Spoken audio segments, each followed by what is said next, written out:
Hello दोस्तों, मैं निखिल गुप्ता स्वागत करता हूं आपका इस वीडियो में। वीडियो स्टार्ट करने से पहले एक छोटी सी अपील है आपसे कि अगर वीडियो आपको पसंद आए तो लाइक और कमेंट जरूर करिएगा। एक्चुअली क्या है कि कुछ वीडियोस में घंटों की मेहनत होती है, कुछ में दिनों की मेहनत होती है और इस वीडियो में दिनों की मेहनत है और आपके कमेंट से और अप्रिसिएशन मिलेगा इस तरह के और वीडियोज़ बनाने के लिए। तो आइए स्टार्ट करते हैं। लास्ट लेक्चर में हम लोगों ने डिस्कस किया था एनालिटिक फंक्शन और सिंगुलैरिटीज और उसके दोनों टाइप्स, आइसोलेटेड सिंगुलैरिटी और नॉन आइसोलेटेड सिंगुलैरिटी। ये हमने डेफिनेशंस इनकी डिस्कस कर ली थी, कुछ एग्जांपल्स हम लोगों ने डिस्कस कर लिए थे। तो मैं 1 मिनट में सिर्फ रिवाइज करवा देता हूँ, समरी बता देता हूँ कि क्या हमने लास्ट लेक्चर में पढ़ा था और फिर हम आगे बढ़ेंगे ताकि लेक्चर में फ्लो बन जाए। तो सिंगुलैरिटी में हमने देखा था कि point where function fails to be analytic, मतलब अगर कोई ऐसा पॉइंट है जिस पर फंक्शन एनालिटिक नहीं है तो वो सिंगुलर पॉइंट है। अगर उस पर्टिकुलर पॉइंट पर फंक्शन एनालिटिक होता है तो उसको रेगुलर पॉइंट बोल देते हैं हम लोग वैसे। तो अगर फंक्शन किसी पर्टिकुलर पॉइंट पर एनालिटिक नहीं है तो वो सिंगुलर पॉइंट है। अब वो जो सिंगुलर पॉइंट आया वो आइसोलेटेड सिंगुलर पॉइंट है कि नॉन आइसोलेटेड सिंगुलर पॉइंट है, वो कैसे जाने? वो इस तरह से जानते हैं, मान लो कोई पॉइंट है जो सिंगुलर पॉइंट साबित हो चुका है। अब उसके नेबरहुड में चेक करो, उसके आजू बाजू चेक करो, उसके नेबरहुड में उसके अलावा और भी कोई सिंगुलर पॉइंट आ रहा है क्या?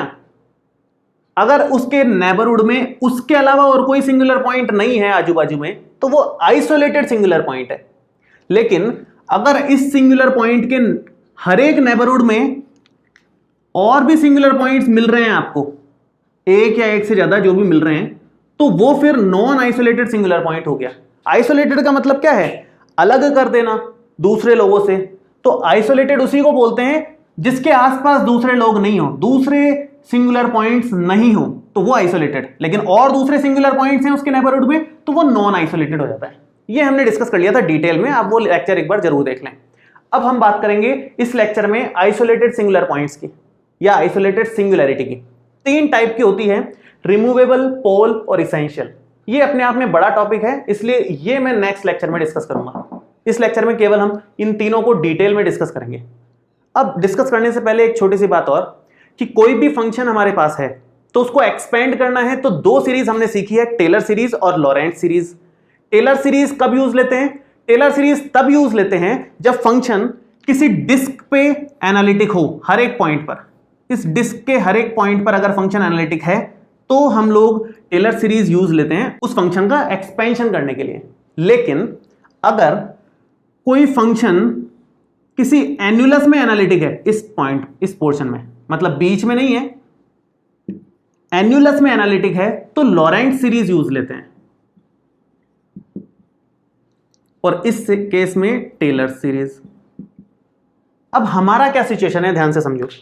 आइसोलेटेड सिंगुलैरिटी का मतलब यह है कि हमारे पास ये ऐसा पॉइंट है जिसके आजू बाजू हर जगह फंक्शन एनालिटिक है, केवल उस पॉइंट पर नहीं है। आइसोलेटेड सिंगुलैरिटी का मतलब क्या है कि ऐसा सिंगुलर पॉइंट जिसके नेबरहुड में और कोई सिंगुलर पॉइंट नहीं हो।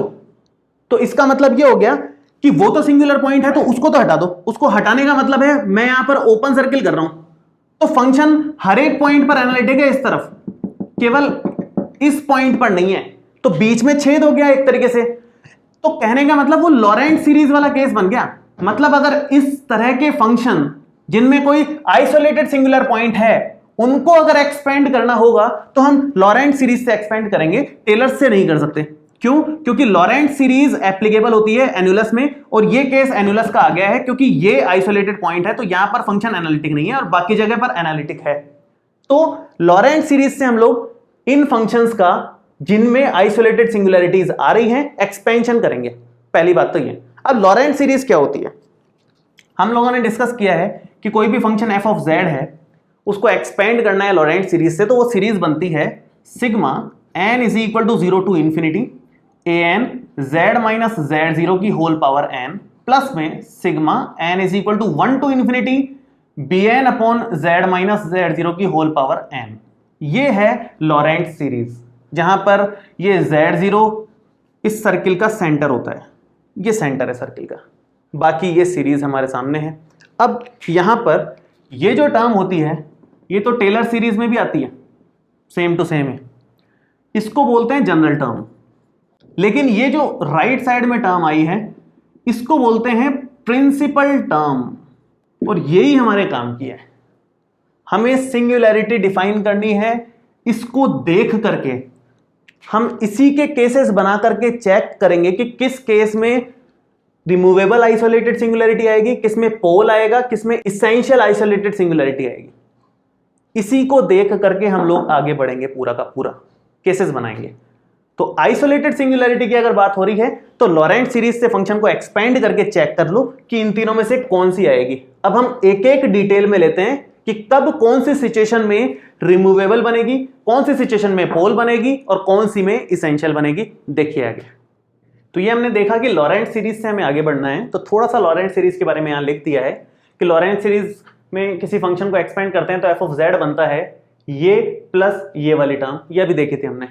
इसको हमने बोला था जनरल पार्ट और इस वाली टर्म को बोला था प्रिंसिपल पार्ट। हमें प्रिंसिपल पार्ट से मतलब है क्योंकि सिंगुलैरिटी यहां मिलेगी, यहां कोई सिंगुलैरिटी नहीं मिलेगी। क्यों? क्योंकि यहां सारी की सारी z की पावर्स पॉजिटिव है। अगर z की पावर्स पॉजिटिव है तो सिंगुलैरिटी मिलेगी ही नहीं। नेगेटिव पावर का मतलब है डिनोमिनेटर में है z, ताकि ऊपर जाकर के पावर नेगेटिव बनेगी। तो यहां contains negative powers of z। तो जब नेगेटिव पावर से मतलब नीचे जाके पॉजिटिव बन रही है तो अब ये सिंगुलर पॉइंट बन जाएगा हमारा z is equal to z0। तो इसलिए ये पार्ट इंपॉर्टेंट है हमारे लिए, जो प्रिंसिपल पार्ट है। तो इसलिए प्रिंसिपल पार्ट को एक्सपेंड किया नेक्स्ट लाइन में, ये जनरल पार्ट को एज इट इज रखा f of z is equal to, और इसको थोड़ा सा एक्सपेंड कर दिया, एन की वैल्यू 1 2 3 रखी, ऐसे ही एन और इंफिनिटी तक जाएगा ये, तो इसका कोई एंड नहीं है फिलहाल। तो ये हमारी लॉरेंट सीरीज एक्सपेंशन है किसी फंक्शन का। अब हम स्टार्ट करते हैं सबसे पहला टॉपिक जो हमारे आइसोलेटेड सिंगुलैरिटीज का टाइप है, रिमूवेबल आइसोलेटेड सिंगुलैरिटी किसको बोलते हैं। तो point z is equal to z0 is called isolated singular point. यहां रिमूवेबल लिखना भूल गया मैं, removable isolated singular point if principal part of f of z does not exist.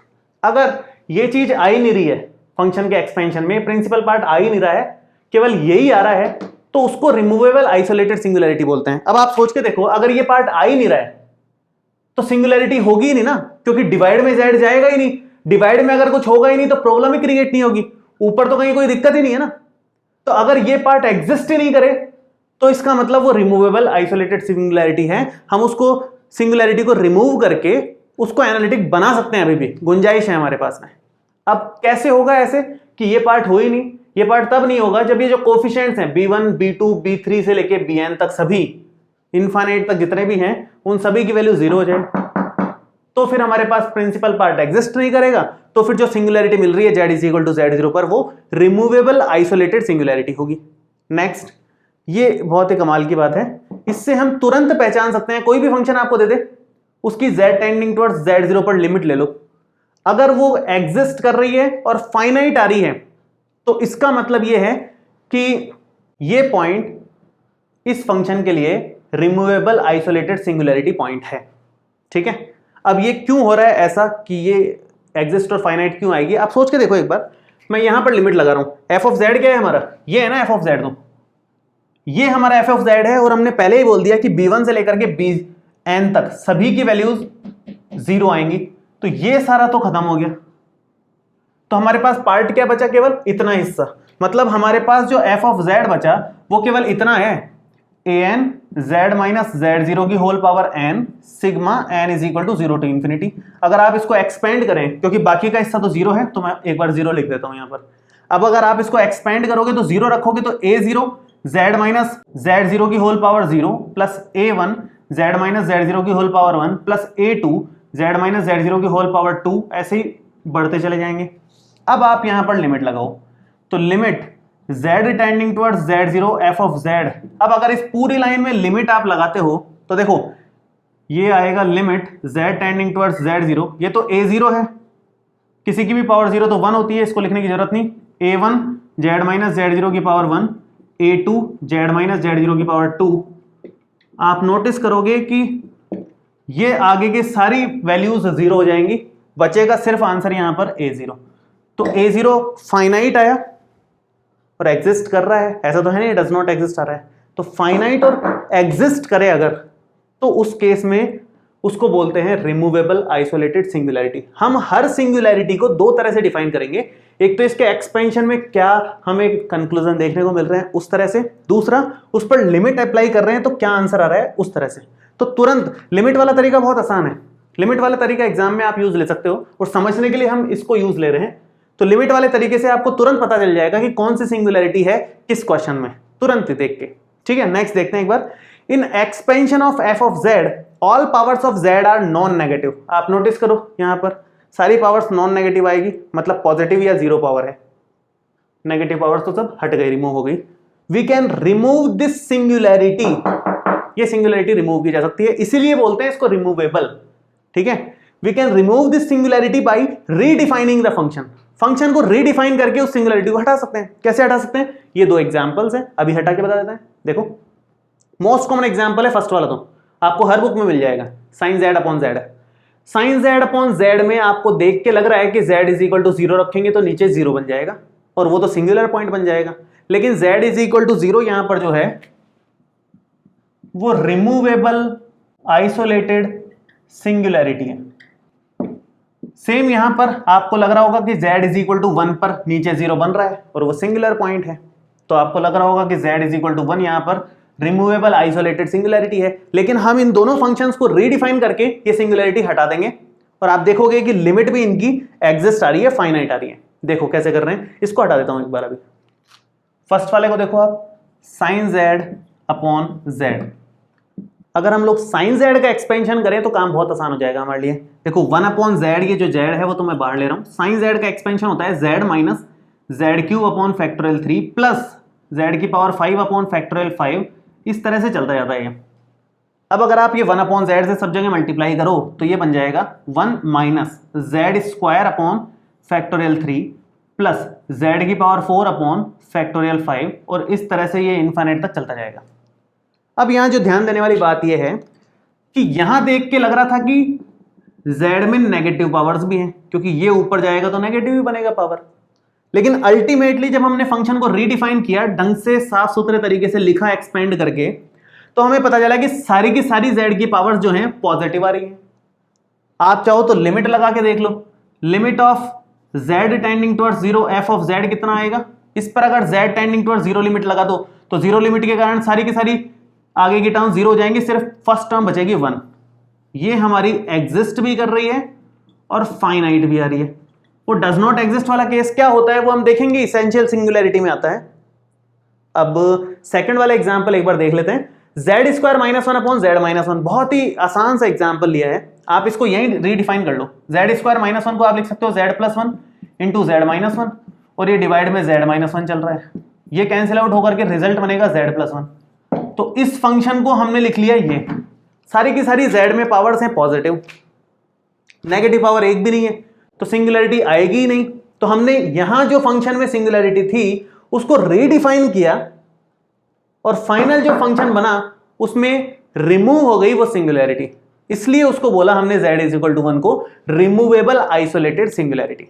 अब आप यहां पर भी भले ही लिमिट निकाल के देख लें, लिमिट निकालोगे z tending towards 1 f of z की, तो 1 पर लिमिट निकालोगे तो इसको ऐसे लिखोगे, फिर इसको ऐसे लिखोगे, इसकी 1 पर लिमिट निकालोगे तो 1 प्लस 1 मतलब वो 2 आएगी, जो कि एग्जिस्ट कर रही है फाइनाइटली।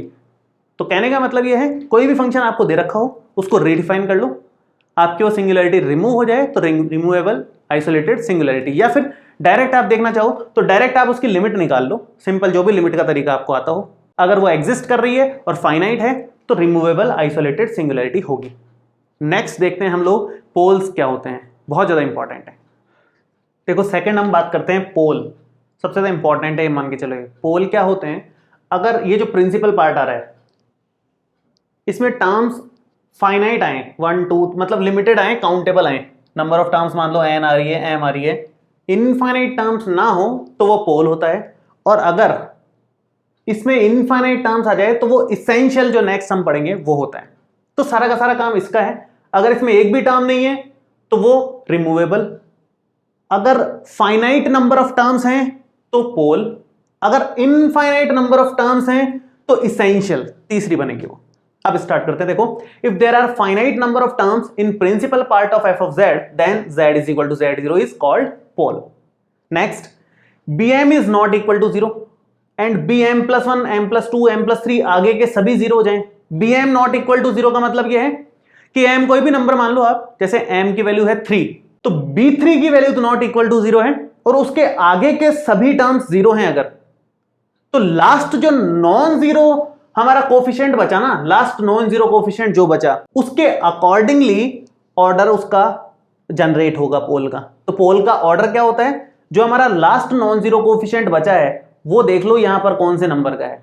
अगर केवल एक ही टर्म बच रही है बाकी सब 0 हो रहे हैं तो पोल ऑफ ऑर्डर 1, ये 2 टर्म्स बच रही है बाकी सब खत्म तो पोल ऑफ ऑर्डर 2। ये है इसका मतलब मैक्सिमम z की डिवाइड में कितनी पावर्स आ रही हैं, मैक्सिमम, वो ही उसका ऑर्डर हो जाता है पोल का। ठीक है, next, if m is equal to 1 then it is called simple pole. अगर m की वैल्यू 1 हो जाए यहां पर, मतलब केवल एक ही टर्म आ रही हो, तो फिर उसको सिंपल पोल नाम देते हैं। बाकी को pole of order 2, pole of order 3, 4 powers तक बचे तो पोल ऑफ ऑर्डर 4 देते हैं। पहले वाले को सिंपल पोल बोलते हैं। अब ये लास्ट वाला बहुत काम का है, एग्जाम्स में तुरंत देखने के हिसाब से कि इसमें कौन सी सिंगुलैरिटी आ रही है। आप लिमिट निकालो, अगर वो एग्जिस्ट कर रही है और इनफाइनाइट आ रही है, एग्जिस्ट और इनफाइनाइट आ रही है तो पोल है। अगर डज नॉट एग्जिस्ट ही आती तो वो इसेंशियल हो जाएगी। देखो, पोल और रिमूवेबल में क्या फर्क है, रिमूवेबल में भी एग्जिस्ट करती है, इसमें भी एग्जिस्ट करती है, लेकिन इसमें इनफाइनाइट आती है वैल्यू उसकी, उसमें फाइनाइट वैल्यू आती है। ये है डिफरेंस। और इसेंशियल जो तीसरा हम पढ़ेंगे उसमें तो डज नॉट एग्जिस्ट ही हो जाएगा। तो अब यहां पर बात करें, एक दो एग्जांपल्स लेते हैं। फर्स्ट वाला एग्जांपल पिछले वाले की तरह ही ले रहे हैं। पिछले sin z अपॉन z था, इस बार z स्क्वायर कर दिया। z की कुछ भी पावर्स आ जाए यहां पर, वो सभी पावर्स के साथ पोल ही बनता है वो z is equal to z0। तो यहां z इज इक्वल टू 0 ये पोल है। कितने ऑर्डर का है वो अभी सम हम निकाल लेंगे। देखो, इसको जरा एक्सपेंड कर लें। इसको अगर एक्सपेंड करोगे तो ये बनेगा sin z का एक्सपेंशन तो हमें पता ही है, z minus Z cube upon factorial 3 plus z की पावर 5 अपॉन फैक्टोरियल 5। इस तरह से हम इसको एक्सपेंड कर सकते हैं। जब z 1 अपॉन जेड स्क्वायर से अंदर मल्टीप्लाई करोगे तो ये फर्स्ट वाले के साथ तो बनेगा 1 अपॉन जेड, और आगे बनेगा माइनस का z अपॉन फैक्टोरियल 3 प्लस का z क्यूब अपॉन फैक्टोरियल 5, और इस तरह से आगे बढ़ते जाएंगे। तो सारी की सारी पावर्स तो पॉजिटिव है आगे की तो, लेकिन ये एक नेगेटिव पावर आ गई इसकी, या कह लो कि डिवाइड में z आ गया। तो केवल एक ही टर्म आई देखा जाए तो, या कह लो कि z की यहां पावर सिंगल 1 है। इसका मतलब इसको बोलेंगे z is equal to 0 is pole of order 1 या फिर simple pole. Pole of order 1 को सिंपल पोल भी बोलते हैं। एक और एग्जांपल लेते हैं, 2-3 एग्जांपल मैं लेता हूं यहां पर, आपको और बेटर समझ में आएगा। आप इसकी लिमिट भी निकालोगे ना, तो लिमिट निकालोगे तो ये सब 0 हो जाएंगे। Limit z tending towards z0 करोगे तो ये सब 0 हो जाएंगे, और इस पर लिमिट रखने पर 1/0 इंफिनिटी आएगा वो। अब इंफिनिटी में प्लस इंफिनिटी आए या माइनस इंफिनिटी आए उससे कोई टेंशन नहीं है, इंफिनिटी आना चाहिए। या आप ये समझ लो कि ये इसके मॉड लगा के काम करना है, बाकी प्लस इंफिनिटी माइनस इंफिनिटी का कोई टेंशन नहीं है, बस आना चाहिए इंफिनिटी। दोनों डायरेक्शन से, जितनी भी डायरेक्शन से आप जाओ उस पॉइंट तक लिमिट फिक्स आनी चाहिए इनफाइनाइट। चलो नेक्स्ट, सेकंड एग्जांपल हम लोग देख रहे हैं। ये इस तरह का बना लेते हैं। इसी तरह का एक और एग्जांपल, e की पावर z अपॉन z की पावर 3 बना लेते हैं। e की पावर z का एक्सपेंशन अगर आप देखें तो ये होता है 1 plus z square upon factorial 3 plus z cube upon factorial 3, यहाँ 2 आएगा, z की पावर 4 अपॉन फैक्टोरियल 4। इस तरह से आगे बढ़ते जाएंगे, और डिवाइड में हमारे चल रहा है z क्यूब। तो z क्यूब अगर डिवाइड में है तो ये बनेगा 1 upon Z cube plus 1 upon Z square, 1 upon Z into factorial 2 और 1 अपॉन फैक्टोरियल 3 और z अपॉन फैक्टोरियल 4, और इस तरह से बढ़ता जाएगा। यहाँ से आगे तो सबके सब सिंपल में चल रहा है, z की पावर्स नॉन नेगेटिव आ रही है, लेकिन इन एरियाज में z की पावर नेगेटिव आ रही है अगर ऊपर लेके जाएं तो इसमें से मैक्सिमम वाली चुन लो। 1 टर्म, 2 टर्म और 3 टर्म्स तक आना है। यहाँ तक पहुंचे हैं हम। मैक्सिमम जितनी z की पावर आ रही है ना डिवाइड में, उतना ही उसका ऑर्डर बन जाता है। तो ये लिखा जाएगा पोल ऑफ ऑर्डर 3। यहां नीचे 2 थी पावर, लेकिन पोल ऑफ ऑर्डर 1 बोला क्योंकि वो एक्सपेंड करने पर समझ में आता है हमारे को कि एक्चुअल में कितनी पावर्स चल रही हैं उसकी। तो ये थोड़ा ध्यान देने वाली बात है यहाँ पर, ठीक है। ऐसे ही अगर एक और एग्जाम्पल हम देखें, जेड स्क्वायर अपॉन z+1 और z+2 की पावर 4, मान लो ये एक एग्जाम्पल है, और इसमें भी जेड स्क्वायर ही कर लो आप, z²+1 और z+2 की होल पावर 4।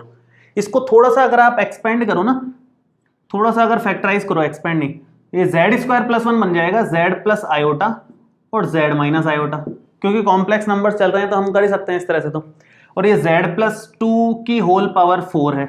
अब ये हमारे पास एक तो यहां से, एक यहां से और एक यहां से पोल मिल रहा है। जब भी आपके पास में दो पॉलिनोमियल फंक्शंस हैं, ऊपर भी और नीचे भी, तो सिंपल नीचे वाले पॉलिनोमियल फंक्शन को 0 के इक्वल कर दो, पोल मिल जाएगा और ऑर्डर भी क्लियरली दिख जाएगा आपको। तो इसको अगर 0 के इक्वल करें तो ये बन जाएगा z = -i, इसको करने पर z +i और इसको करने पर z -2। इसका तो ऑर्डर 4 है, इसका ऑर्डर 1 है और इसका ऑर्डर भी 1 है। ये सिंपल पोल है, ये सिंपल पोल है, ये पोल ऑफ ऑर्डर 4 है। जो मैक्सिमम पावर होती है वही उसका ऑर्डर बन जाती है। तो अगर दोनों पॉलिनोमियल फंक्शंस हैं तो सिंपल नीचे वाले को 0 के इक्वल करो, आपको पोल मिल जाएंगे। दोनों पॉलिनोमियल फंक्शन नहीं है तो थोड़ा सा हमें एक्सपेंड करके देखना पड़ सकता है, या फिर लिमिट निकाल करके देखनी पड़ सकती है कि एग्जिस्ट और इनफाइनाइट आ रही है क्या हर डायरेक्शन में। तो इस तरीके से पोल हम चेक कर सकते हैं। मेनली हमारे ये बहुत ज्यादा काम आते हैं जहां पर ऊपर और नीचे दोनों के दोनों पॉलिनोमियल फंक्शंस होते हैं। सिंपल नीचे वाले को 0 के इक्वल करो, ऑर्डर क्या है सब पता चल जाएगा पोल का, और वो पोल ही होता है हमेशा, ठीक है। नेक्स्ट हम देखते हैं इसेंशियल आइसोलेटेड सिंगुलैरिटी, बहुत इंपॉर्टेंट। देखो तो थर्ड पार्ट की बात करते हैं, इसेंशियल आइसोलेटेड सिंगुलैरिटी किसको बोलते हैं। अगर ये जो प्रिंसिपल पार्ट है हमारा, इसमें इनफाइनाइट टर्म्स हों, if there are infinite number of terms in principal part of f of z, then z = z0 is called essential isolated singularity। ये मैं एक बार इसको करके बता देता हूं आपको कि क्या है ये पहला पॉइंट क्या कहना चाह रहा है। मतलब अगर यहां पर एक्सपेंड करें इसका e⁻1/z का, तो एक्सपेंशन क्या आएगा, e⁻x का एक्सपेंशन याद है अगर आपको, तो 1 + x + x² / 2 इस तरह से चलता जाता है। तो अकॉर्डिंगली इसका आएगा 1 + x + x² / 2 x³ / 3, इस तरह से इनफाइनाइट तक चलता जाएगा। आप नोटिस करो कि ये जो z की पावर्स आ रही है ना, ये बढ़ती बढ़ती बढ़ती बढ़ती बढ़ती जाएंगी और कभी खत्म नहीं होंगी। जो डिवाइड में z आ रहा है उसकी पावर्स ये बढ़ती जाएंगी और कभी खत्म नहीं होंगी। अगर ये किसी पर्टिकुलर पॉइंट पे जाके खत्म होती तो उसको पोल बोलते थे हम उस ऑर्डर का, लेकिन ये कभी खत्म होंगी नहीं। इसका मतलब ये इस पर z = 0, ये जो डिनोमिनेटर है इसको आप 0 करोगे तो z = 0 जो है वो इसेंशियल आइसोलेटेड सिंगुलैरिटी है। उधर अगर अपन बात करें तो साइन z का एक्सपेंशन, साइन z का एक्सपेंशन होता है, ऑल्टरनेट टर्म्स आती हैं इसमें। साइन 1/z को आप लिख सकते हो 1/z माइनस 1/z का क्यूब और नीचे फैक्टोरियल 3। अगर एक्सपेंशन आप इसका करें तो इस तरीके से एक्सपेंशन आएगा, और आप नोटिस करेंगे कि डिवाइड में z की पावर बस बढ़ती चली जाएगी एंड तक, और कभी खत्म नहीं होगी। तो ये इस तरह का फंक्शन हुआ जिसमें ये जो प्रिंसिपल पार्ट है वो कभी खत्म नहीं हो रहा। यहां भी प्रिंसिपल पार्ट कभी खत्म नहीं हो रहा, नेवर एंडिंग है, ये इनफाइनाइट नंबर ऑफ टर्म्स हैं। इसका मतलब यहां पर और यहां पर दोनों जगहों पर z = 0। z = 0 क्यों बोल रहा हूं मैं, क्योंकि इसको 0 के इक्वल करने पर z = 0 ही आ रहा है। सेम ऐसे इसको 0 के इक्वल करोगे जो डिनोमिनेटर है तो z = 0, यहां भी इसेंशियल आइसोलेटेड सिंगुलैरिटी है। ये कहना चाह रहा है ये वाला पॉइंट। तो नेक्स्ट पॉइंट की बात करते हैं, limit z tending towards z0 f of z does not exist. पिछले वाले में एग्जिस्ट कर रही थी लेकिन इनफाइनाइट रही थी, यहां पर एग्जिस्ट ही नहीं करेगी। एग्जिस्ट नहीं करेगी इसका क्या मतलब होता है, लिमिट अगर एग्जिस्ट ना करे इसका मतलब है कि डिफरेंट पाथ से जब हम लिमिट निकालते हैं तो वो अनइक्वल आ जाए तो वो लिमिट एग्जिस्ट नहीं करती है। जैसे रियल एनालिसिस की बात करें तो लेफ्ट हैंड लिमिट और राइट हैंड लिमिट निकालते हैं, अगर वो इक्वल नहीं आती तो वो एग्जिस्ट नहीं करती। कॉम्प्लेक्स एनालिसिस में इनफाइनाइट डिफरेंट पाथ होते हैं किसी पर्टिकुलर पॉइंट तक पहुंचने के, इस पॉइंट तक पहुंचने के इनफाइनाइट पाथ्स हैं। तो अलग अलग पाथ से जो लिमिट निकालें वो अगर अलग आ जाए तो फिर लिमिट एग्जिस्ट नहीं करती है। मैं एक इसको हल्का फुल्का इसका आइडिया दे देता हूं कि क्यों ये पॉइंट लिखा गया है। e की पावर 1/z का ही ले लेते हैं हम लोग एग्जांपल। e की power 1/z limit z tending towards 0 अगर निकालें तो ये लिमिट निकालने के लिए स्पेशली वीडियोस बनाए हुए हैं। अगर आपको लिमिट कैलकुलेट करने में प्रॉब्लम आती है तो वो वीडियोस आप देख लें। लिमिट हम निकालते हैं कुछ पाथ कंसिडर करके। तो मैं अलोंग एक्स एक्सिस निकाल रहा हूं। अलोंग एक्स एक्सिस निकालोगे तो y की वैल्यू 0 रखनी पड़ेगी और ये बन जाएगा, देखो लिमिट e की power 1/z, z is equal to x plus iota y होता है और y 0 हो जाएगा तो e की पावर 1/x हो जाएगा ये। और z टेंडिंग टुवर्ड्स 0 है तो z खुद यहां पर x ही बन गया। अगर y 0 है तो z x ही हो गया ना दोनों जगह, अगर y की वैल्यू 0 है तो। और आप इसको ध्यान से देखें तो अब ये रियल एनालिसिस का क्वेश्चन बन गया एक तरीके से। ये रियल एनालिसिस का क्वेश्चन बन गया। ये डज नॉट एग्जिस्ट आता है। कैसे आता है? आप एक बार यहां पर लेफ्ट हैंड लिमिट निकालो, जगह थोड़ी सी कम है मैं यहीं कर देता हूं। लेफ्ट हैंड लिमिट अगर आप इसकी निकालोगे ना तो ये आएगी limit h tending towards 0 e की पावर 1/0 माइनस h की वैल्यू 0 रख दोगे तो e की पावर माइनस इन्फाइनाइट आएगा, जो कि यहां पर 1/e की पावर इन्फाइनाइट होने के कारण रिजल्ट 0 आ जाएगा। अगर आप इसकी राइट हैंड लिमिट निकालो तो limit h tending towards 0 e की पावर 1/0 प्लस h आएगा, e की पावर इन्फाइनाइट बन जाएगा जो कि इन्फाइनाइट आएगी। तो राइट हैंड लिमिट मतलब 0 के जस्ट राइट साइड में देखोगे तो इन्फाइनाइट दिखेगा, लेफ्ट साइड में जस्ट देखोगे तो 0 लिमिट दिखेगी। तो लेफ्ट हैंड लिमिट और राइट हैंड लिमिट इक्वल नहीं आ रही इस पॉइंट पर। इसका मतलब ये तो डज नॉट एग्जिस्ट आ रही है ना, एग्जिस्ट ही नहीं कर रही। अगर दोनों ही इनफाइनाइट आ जाते हैं तो लिमिट एटलीस्ट हम कह सकते थे कि एग्जिस्ट कर रही है लेकिन इनफाइनाइट है, लेकिन यहां तो डज नॉट एग्जिस्ट आ रही है। ये यहां ध्यान देने वाली बात है। ग्राफ आप लोगों के सामने है, आप ध्यान से देखो, एक साइड तो इनफाइनाइट जा रहा है, एक साइड 0 आ रहा है, तो साफ साफ दिख रहा है कि डज नॉट एग्जिस्ट आता है। अगर डज नॉट एग्जिस्ट आ रहा है इसका मतलब वो फिर इसेंशियल आइसोलेटेड सिंगुलैरिटी है उस पॉइंट पर। ये ध्यान देने वाली बात है यहां पर। तो ये प्रैक्टिकली हम लोगों ने देख लिया। अब प्रैक्टिकली एक बार इसको देखने की बारी है। Limit point of zeros is essential isolated singularity. बहुत एक कमाल की लाइन है कि जीरोज के limit point essential isolated singularity होती है। अब लिमिट पॉइंट क्या होते हैं वो हमने अलग से देखा है और सीक्वेंस एंड सीरीज में देखेंगे। और जीरोस क्या होते हैं? जीरोस किसी भी फंक्शन के जीरोस का मतलब है कि ऐसी कौन सी वैल्यू है जिसको रखने पर वो 0 बन रहा है, उसी को जीरोस बोल देते हैं।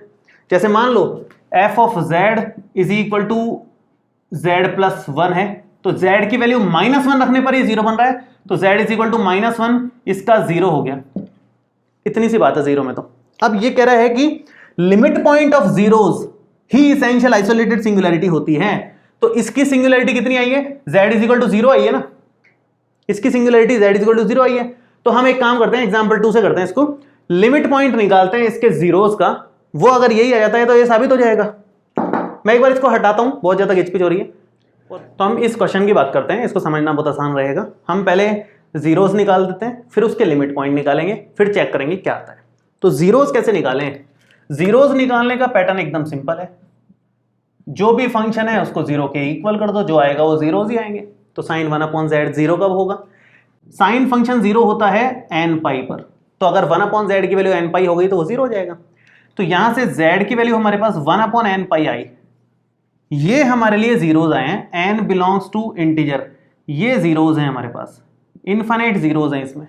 इनका लिमिट पॉइंट निकालना है, तो लिमिट पॉइंट ऑफ जीरोस हम कैलकुलेट करना चाह रहे हैं, वो आएगा limit n tending towards infinite. Limit point मतलब इनफाइनाइट पे जाने पे क्या मिलेगा, वो होता है लिमिट पॉइंट यहां पर 1/n पाई। ये एक तरीके की सीरीज है, तो सीरीज या सीक्वेंसेस में लिमिट पॉइंट इस तरीके से निकाला जाता है। जो हमने टोपोलॉजी में सीखा था वो लिमिट पॉइंट अलग था, ये लिमिट पॉइंट थोड़ा सा अलग है। तो ये सीरीज में लिमिट पॉइंट या सीक्वेंस में लिमिट पॉइंट निकालने का फॉर्मूला है एक तरीके से। अगर आप इनफाइनाइट यहां रखते हो तो 1/इनफाइनाइट करके ये आंसर आएगा 0। और आप नोटिस करें तो z इज इक्वल टू 0 ही आई थी यहां पर, इसेंशियल आइसोलेटेड सिंगुलैरिटी। तो यहां पर लिखा हुआ है लिमिट पॉइंट ऑफ जीरोस, जो कि कितना आया 0, इज इसेंशियल आइसोलेटेड सिंगुलैरिटी। इसका मतलब ये है इस पॉइंट का। यहां पर और भी इस तरह का क्वेश्चन बनाया जा सकता है, जैसे मान लो साइन 1/z-1 होता है और यहां पर सिंपल z लिखा रहता। ये इस तरह का फंक्शन है मान लो, इसके लिए z इज इक्वल टू 1 आएगा। वैसे आप इसको एक्सपेंड करोगे या चेक करोगे तो z is equal to 1 essential isolated singularity आएगी। कैसे पता? इसके जीरोस चेक कर लो। जीरोस में आप इसके जीरोस नहीं देखना, जिसमें प्रॉब्लम हो रही है उसी के जीरोस देखने हैं। ये तो प्रॉब्लम ही नहीं दे रहा अपने को, इसके जीरोस जबरदस्ती नहीं देखना है, ठीक है। जीरोस इसको देखेंगे क्योंकि यहाँ पे प्रॉब्लम है, तो इसके जीरोस देखेंगे। तो इस टर्म को अगर जीरो के इक्वल करते हो तो साइन कब जीरो होता है? साइन जीरो होता है जब ये टर्म एन पाई हो जाए, तो z माइनस 1 आएगा 1 अपॉन एन पाई और z हो जाएगा 1 प्लस 1 अपॉन एन पाई। जब हम limit n tending towards infinite करेंगे 1 प्लस 1 अपॉन एन पाई में, तो आंसर आएगा 1 प्लस 1 अपॉन इन्फाइनाइट मतलब 1। तो ये जो 1 आया वो इस पर्टिकुलर फंक्शन के लिए इसेंशियल आइसोलेटेड सिंगुलैरिटी है। तो ये भी ध्यान देना है कि जीरो ऐसे ही नहीं कि हर किसी के जीरो निकालने हैं। z is equal to zero भी इस फंक्शन के लिए तो जीरो है, लेकिन लिमिट पॉइंट निकालना है जीरोस का। तो लिमिट पॉइंट तब निकलेगा ना जब वो जीरोस की एक सीक्वेंस बन रही हो। तो जीरोस की सीक्वेंस तो यहां मिल रही है हमें, फिर उसका लिमिट पॉइंट निकालो आप, तो फिर हमारा आंसर आएगा फाइनली, ठीक है। तो इस तरीके से इसेंशियल आइसोलेटेड सिंगुलैरिटी हम डिफाइन कर सकते हैं। तो मेरे ख्याल से आप लोगों को क्लियर हो गया होगा कि तीनों चीजें किस तरीके से डिफरेंट हैं और आइसोलेटेड सिंगुलैरिटी किसे कहते हैं। नेक्स्ट वीडियो में हम लोग नॉन आइसोलेटेड सिंगुलैरिटी डिस्कस करेंगे। Actually non isolated essential singularity होती है वो भी, अब वो इससे किस तरीके से डिफरेंट है ये सब हम नेक्स्ट लेक्चर में डिस्कस करने वाले हैं। इस वीडियो में कोई भी डाउट हो तो आप नीचे कमेंट बॉक्स में लिख सकते हैं, और वीडियो कैसा लगा ये भी कमेंट करके जरूर बताएं। तो मिलते हैं आपसे अगले वीडियोस में।